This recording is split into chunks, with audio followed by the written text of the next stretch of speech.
Joining us now on this, one of the first people we thought of, Andy McCarthy, best-selling author, and you know him as a contributing editor at National Review. You see him on Fox, former Chief Assistant U.S. Attorney. Andy, always so good to talk with you. Thanks for making some time for us today. This is weird to me, this idea. I don't know where this came from. Where did the speculation that Kamala Harris might be a VP or a Supreme Court contender, where did that come from? Dana, I assume it's just uninformed. And in part, people have all kinds of conspiracy theories. To be blunt, Harris is inept as a politician. And I'm sure that Biden is probably in his quiet moments when he's with his closest advisors, probably regrets going down that road.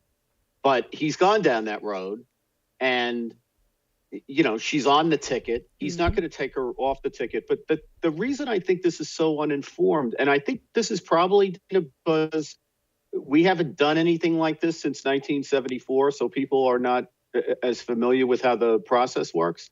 But first of all, it's a constitutional separation of powers principle. The same person can't serve in two branches of government. Right. So if Harris were put on the court, she could not be vice president anymore.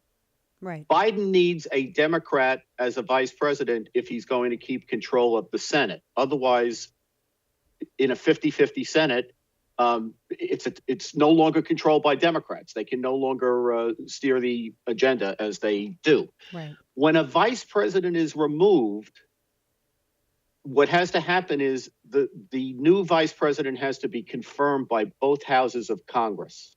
Now, the last time this happened was with Nelson Rockefeller in 1974. He replaced Gerald Ford when Ford replaced Nixon. So, and back in those days, seems like ancient history, although I shouldn't out myself for having remembered all of that. You were a wee lad. Oh, yeah. In those days, unlike today, first of all, the parties wanted to project that they were interested in the stability of the country, not like in setting everything on fire. And also, Democrats had overwhelming control of both houses of Congress. So Rockefeller was a liberal Republican. They had no trouble confirming him. He was confirmed 90-7 in the Senate. I checked this before we came on. But now it's very different. So it's a 50-50 Senate, and it would be up to McConnell when the vote would get scheduled. Because once it was 50-50, McConnell wouldn't be in any big hurry to replace Harris, because the minute they replaced him, the Democrats would be back in control of the Senate. Why would he do that? Yeah, so that seems a bad it's like move. a non-starter. Yeah. I mean, it never happened. We're talking with Andy McCarthy about the Supreme Court now change up the nomination, which it's expected next month now that Justice Breyer is retiring. Yeah, I was thinking about this too, and we talked a little bit about this yesterday. I mean, even if it was her, I don't even, as you were saying, there's a long process. I don't even know if they have that much time to accomplish what they would want to accomplish. They'd have to change her out and have a new VP. That's a lot to do before midterms, especially when, as you were saying, it's 50-50, because she can't cast the deciding vote on herself if she's the nominee. It's just not going to work. Right. Yeah. Well, the other thing is, and, look, there's such an embarrassment of riches to talk about with Harris if we wanted to talk about all her downsides, which are, they're just substantial. But one thing I think, I don't fault her for this. And maybe this is just because I was a lawyer for a long time and I was an appellate lawyer for a while, as a trial lawyer for a while. They're not the same skill sets. And she doesn't want to be a judge. Being a judge is hard. And it takes a particular kind of skill set that has a lot to do with, study, writing skills, and kind of being drawn to a contemplative, hermetic kind of existence. It's not for everybody. Right. And, a lot of lawyers who would be very good executive branch officials and very good trial lawyers would not necessarily be good judges. So you have to know what you're good at. And the other thing is, if you're going to do this for 20 or 30 years, it better be something you love, because it's really hard work. and she doesn't want it. And I don't fault her for not, of all the things to fault her for, she doesn't want to be a judge. That's fine. Yeah, that's a good point. Our friend Andy McCarthy joins us on the Justice Breyer's announced retirement, which was all unusual how it happened. I love what you had said here, because it does seem, I know that progressive groups would have, I know that they wanted to create some kind of political pressure, but I don't, which I think is separate from whether Breyer could actually be pressured. I don't think that this man feels any pressure, and that's not how the Supreme Court is designed anyway. And I'm so glad that you brought that up in your piece for The Hill. Well, thank you. No one can make a Supreme Court justice do anything. The caveat here is, the Washington Post and the New York Times may have been able to get Justice Kennedy to do things, but if you're as open to pressure as you choose to be.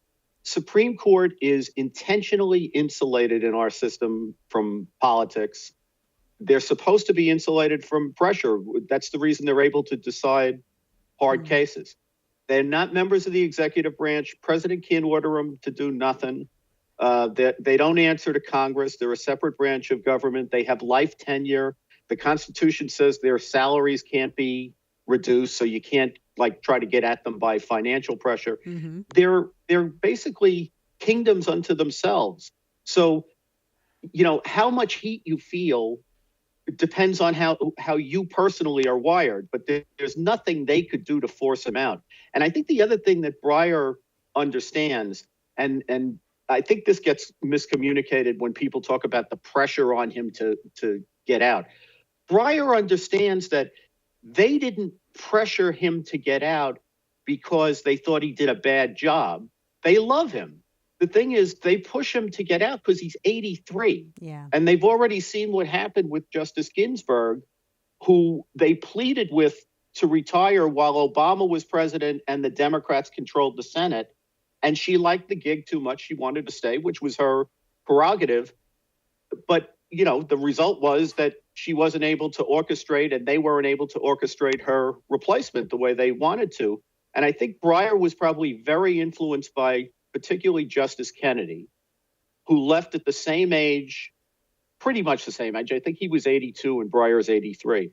But he left when his party was in control of the White House, had a lock on the Senate. At least it wasn't a big one, but it was enough to control it.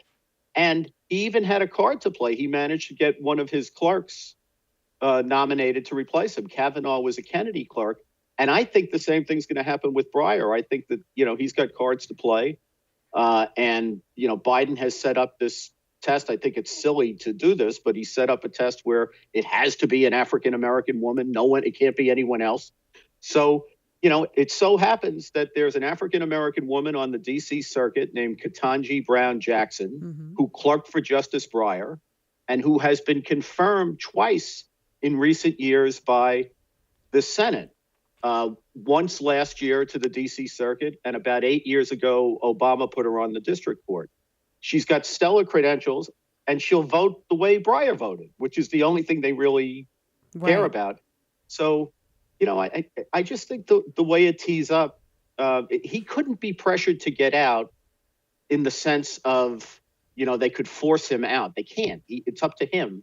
But, he wants to be replaced by a progressive justice. He doesn't want to, see what happened with Ginsburg happen with him. It's kind of part of the legacy, their legacy as well. Talking with our friend Andy McCarthy, and of course you were mentioning Judge Jackson coming out of the D.C. court, which is kind of like it's like the launch pad, I guess, for those going into the Supreme Court. There was another name that came up, and these are the two names that I've heard the most about.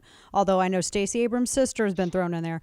Justice Leandra Kruger, California Supreme Court. She's considered. Right. She's from what I've read on reports on her, she's a couple of years younger, maybe more moderate than Jackson, because now it seems like if they've decided that it has to be a black woman justice, the big question is going to be who's most moderate, because now they got to make nice with Manchin and Sinema, whom they've alienated for all throughout the past almost year now because of the voting stuff. So what is your take on that? I mean, it seems like you're pretty confident that Jackson's probably the front runner here. I think she's the front runner. I think the other judge you mentioned from California is, she's got the same kind of stellar credentials. She is younger, which makes her an attractive candidate for that reason, because the idea here is longevity more than anything else. We know these are, there's a big difference between lefty judges and conservative judges. Lefty judges are there to vote on outcomes, whereas conservative judges aren't really there to ensure conservative outcomes. Their thing is, what should the Supreme Court be deciding? So it's a completely different dynamic, right? So, they often said when I was a prosecutor that the prosecutor could indict a ham sandwich. Well, I think the Democrats could nominate a ham sandwich, and as long as it was a ham sandwich that was programmed to vote the way Breyer voted. And when you say who's a moderate, there's moderates and there's moderates, right? So when Obama was trying to get was it Scalia replaced, he nominated Merrick Garland, moderate. Now, Garland actually is a moderate compared to some of these bomb throwers that are out there. But you tell me, Denny, do you think there's a single case that you've ever heard of where Garland would have voted different for Breyer? Ooh, that's a good question. That's a very good question. My answer to it is I don't think so. Yeah. I don't think there would have been. Yeah. So if they put a temperamentally moderate person on there who they are confident that if it's an abortion case or a gun case, or, you go down the list of the big controversial cases, they know where she's going to be. It'll be fine for them. Ooh. They can call it moderate. Sinema and Manchin can go back home and say, "Yay, we got a moderate on." But the left will be confident that they will vote as a bloc. They'll vote with Kagan and Sotomayor, and they need that victory. They need that victory. Last quick question for you, our friend Andy McCarthy. We're grateful for your time today. Timeline is this? Do you see this getting wrapped up? I mean, obviously it'll get wrapped up before midterms, but do you think that there's going to be a nominee confirmed before Breyer leaves for the end of his term? No. Well, I think Breyer is going to stay. This was the thing. I felt kind of bad for Breyer because I really don't think he wanted this to be rolled out the way it was. Yeah. This is an explosive term. There's cases here that are going to be historic cases decided, and I think he wanted to step aside at the end of the term, but he wanted to give Biden enough chance to pick somebody. Right. I don't think there'll be. I think Biden has said he's going to pick someone at the end of February, right? Yes. But there's not going to be action on this until the summer, because they're going to let the Supreme Court's term play out. Breyer is staying until the end of the term. He's very invested in this term. He's done all the work. He's been on the cases.